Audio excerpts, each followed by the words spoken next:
Okay, good evening, everybody. My name is Kevin, and I'm a concierge. Today, I'm coming here because I have 6 doubts, which I believe if I get the right answer, I'm ready to convert and accept Islam.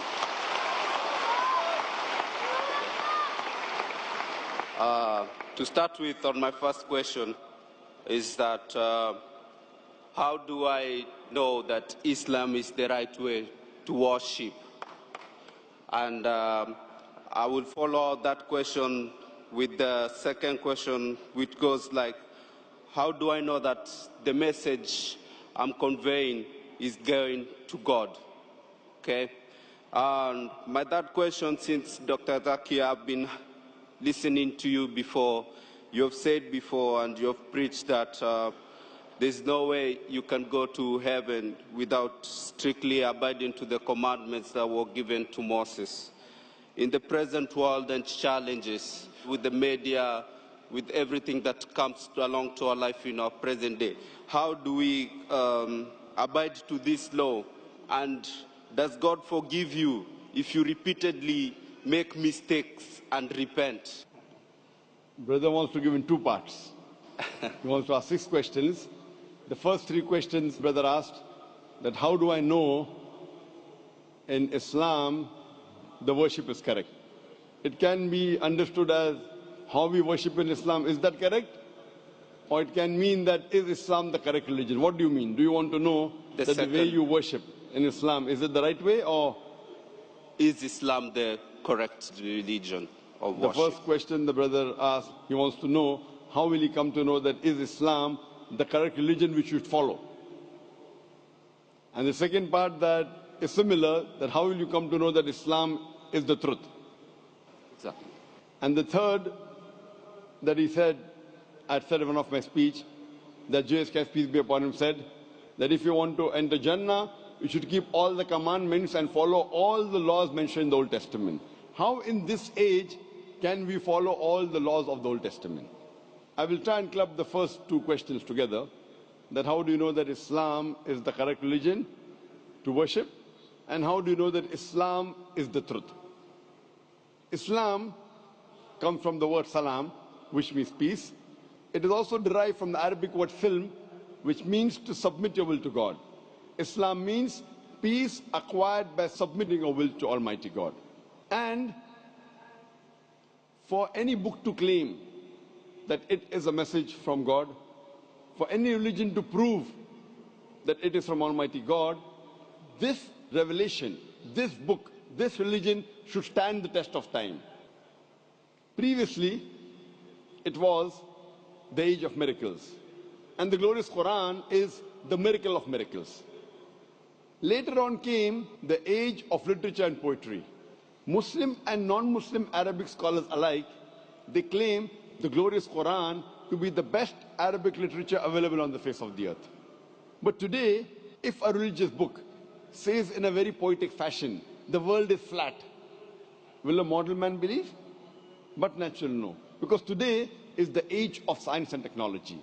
So if we put this test of science and technology to all the religious scriptures that we have today, of the different religions of the world, all of them fail the test except the Quran.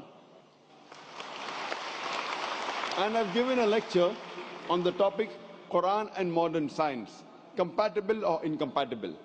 Time does not permit me to give a full lecture in this question and answer session. But I'd like to mention that Albert Einstein said, the famous physicist and the Nobel Prize winner, that science without religion is lame, and religion without science is blind. Let me remind you, the glorious Quran is not a book of science, S-C-I-E-N-C-E, but it's a book of signs, S-I-G-N-S. And there are more than 6,000 signs, more than 6,000 ayats in the glorious Quran, out of which more than 1,000 speak about science. Now, if you compare the scientific facts that we have come to know, we find that what science has discovered recently, maybe 50 years back, 100 years back, 200 years back, 400 years back, the glorious Quran has mentioned 1400 years ago. The Quran speaks about the creation of the universe in Surah Anbiya, chapter number 21, verse number 30. What the scientists discovered recently about the Big Bang. What they discovered 50 years back is mentioned in the Quran 1400 years ago. We came to know that the earth is spherical in 1577 when Sir Francis Drake sailed around the earth. The Quran says in Surah Naziyat, chapter number 79, verse number 30, that we have made the earth egg-shaped, وَالْأَرْضَ بَعْدَ ذَلِكَ دَهَاهَا, referring to the egg of an ostrich, and we know the egg of an ostrich is geospherical in shape. We previously thought that the light of the moon was its own light. Recently we came to know 100 years back, 200 years back, 300 years back, that the light of the moon is reflected light, not its own light. This is mentioned in the Quran 14 years ago in Surah Furqan, chapter number 25, verse number 61. So who could have mentioned all these facts in the Quran which we came to know recently? Previously, when I was in school, I had learned that the sun revolves but does not rotate about its own axis. Quran mentioned in Surah Anbiya, chapter 21, verse number 33, that the sun, besides revolving, it also rotates about its axis. Today, science has come to know that besides the sun revolving, it even rotates about its axis, which is mentioned in the Quran 14 years ago. In this way, the Quran speaks about botany, about biology, about zoology, about embryology, about genetics, all which we came to know recently in science, 50 years back, 100 years back, 300 years back, 500 years back. So if we put this test of science today to all the religious scriptures, the only religious scripture that passes this test is the glorious Quran. Today, science hasn't advanced so much that it knows everything. So I tell the people that if you analyze the Quran, we come to know approximately 80% what the Quran speaks about science. Today, science has confirmed it is 100% correct. There may be about 20% which is ambiguous, neither right, neither wrong. So my logic says when 80% is 100% correct, the balance 20%, inshallah, will also be correct. So it is a logical belief. There is not a single verse in the Quran which has been disproved by scientific fact. There may be hypotheses which may not agree with the Quran, but there is not a single verse in the Quran which is disproved by any scientific fact. So based on this, if we put this test to any scripture, the only religion, the only scripture that passes this test is Islam and Quran. I started the question and answer session by quoting a verse of the Quran from Surah Isra, chapter number 17, verse number 81, which says, وَقُلْ جَاءَ الْحَقُّ وَزَاقَ الْبَاطِلِ إِنَّ الْبَاطِلَ كَانَ زَهُوقًا. Say that truth has arrived and falsehood perishes. For falsehood is by its nature bound to perish. So if you put this test, the only religion that passes the test, the only truthful religion which is not corrupted, that's the reason William Moore said that the only religious scripture, he said 200 years back, being a critic of Islam, the only religious scripture that has not been altered and has maintained its pure form for 1200 years, it is the glorious Quran. So based on these facts, the only religion we can think and can understand and can believe it is truthful and correct, it is the Quran.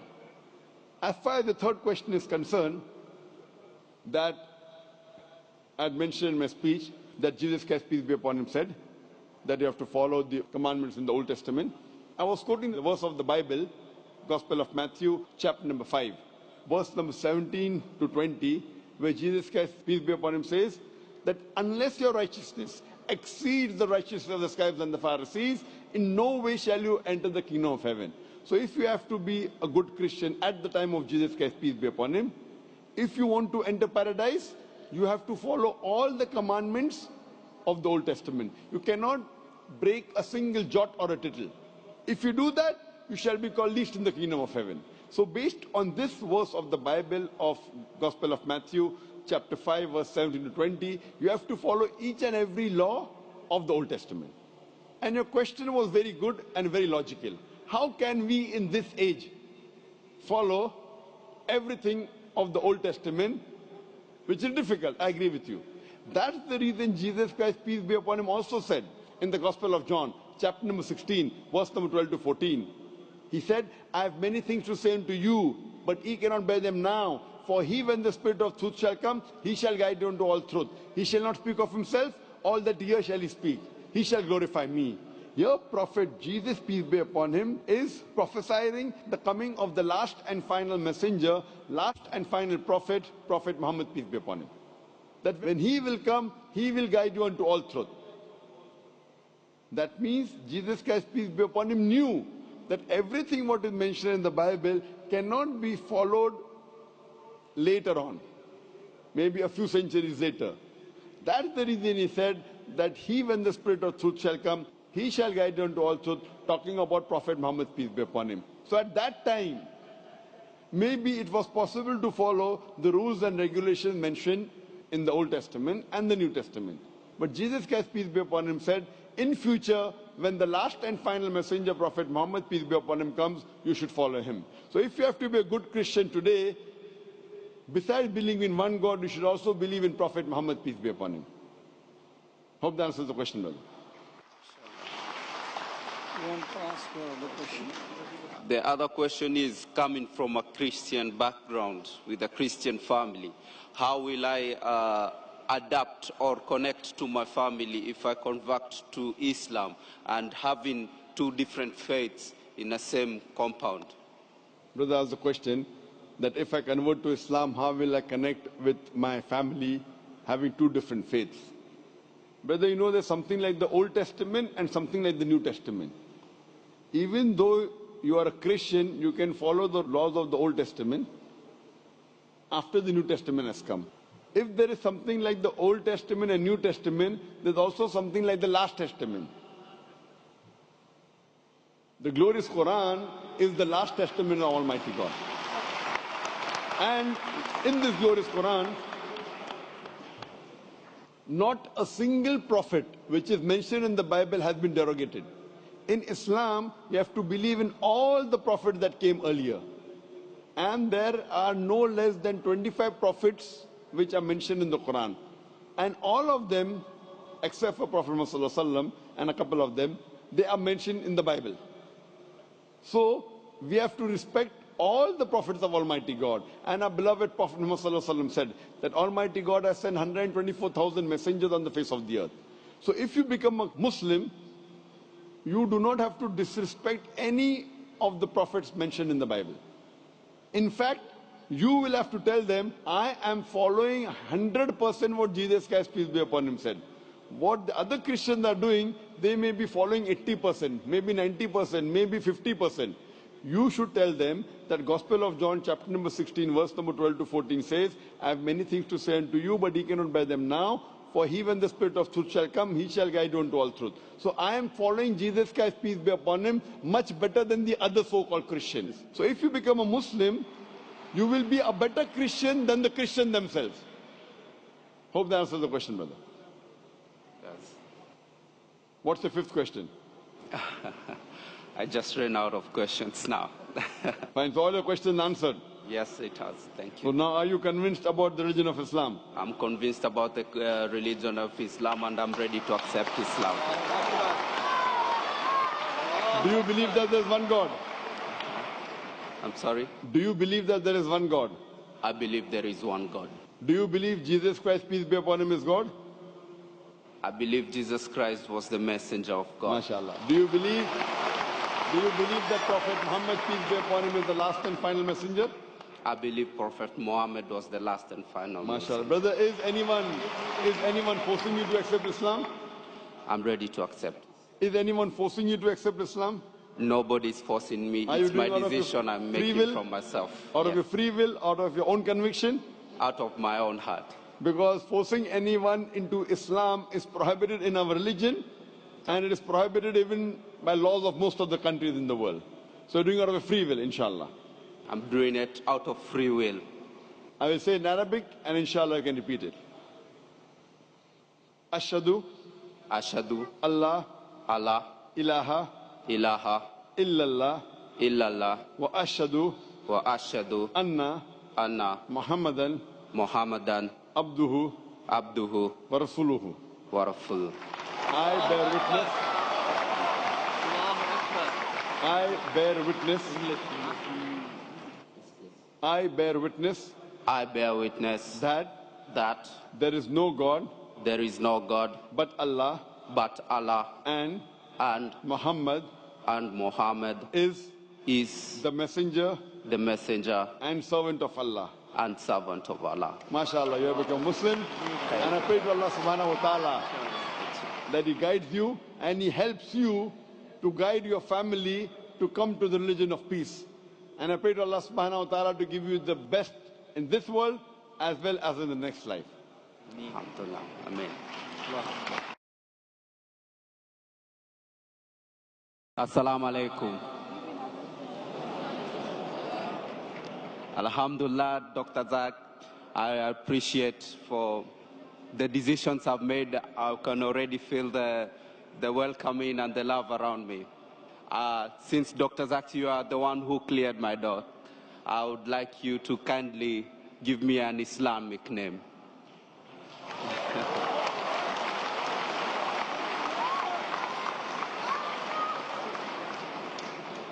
So if you accept Islam, you want me to give you a name?